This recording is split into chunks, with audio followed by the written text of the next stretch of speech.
ሁሌም በተደጋጋሚ ሞታቸውንና መርዷቸውን የምንሰማላቸው የአርሲ ኦርቶዶክሳውያን አሁንም እየተገደሉና እየታረዱ ነው። ይህ በአንድ ቦታ ላይ በተደጋጋሚ ሁሌም ኦርቶዶክሳውያን ብቻ ይገደላሉ። ይህ ግልጽ የሰብአዊ መብት ጥሰት ወይንም ጂኖሳይድ የምንለው የዘር ማጥፋት ነው ማለት ይቻላል። አንድ ቦታ ላይ ሁሌም በተደጋጋሚ ይደረጋል ማለት ነው።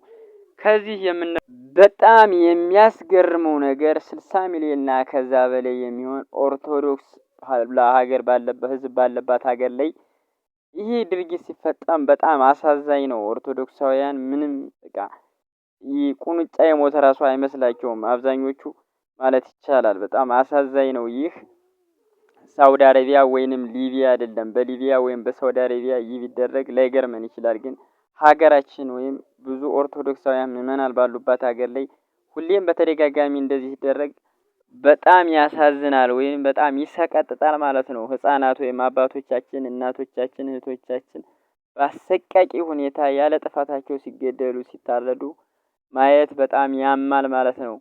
የእስላም ኢምፓየር ወይም የእስላም መንግስታት ባሉባቸው እንደ ዱባይ፣ የተባበሩት አረብ ኤሚሬት፣ ሳውዲ አረቢያ እንደዚሁም በተለያዩ በመካከለኛው ምስራቅ ሀገራት ራሱ እንዲህ አይነት ድርጊት በአሁን ላይ እየተደረገ አይደለም ማለት ይቻላል። ምክንያቱም ዓለም ዘምኗል ወይንም የ21ኛው ክፍለ ዘመን ሴኩላሪስት ስቴት ተፈጥሯል እየተባለ ነው።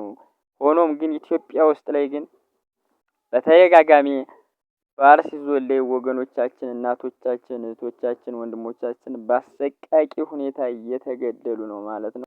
የሞቱት ወገኖቻችንን ነፍሳቸውን በአጸደ ገነት ያኑርልን እያል ለቤተሰቦቻቸው መጽናናትን እንመኛለን።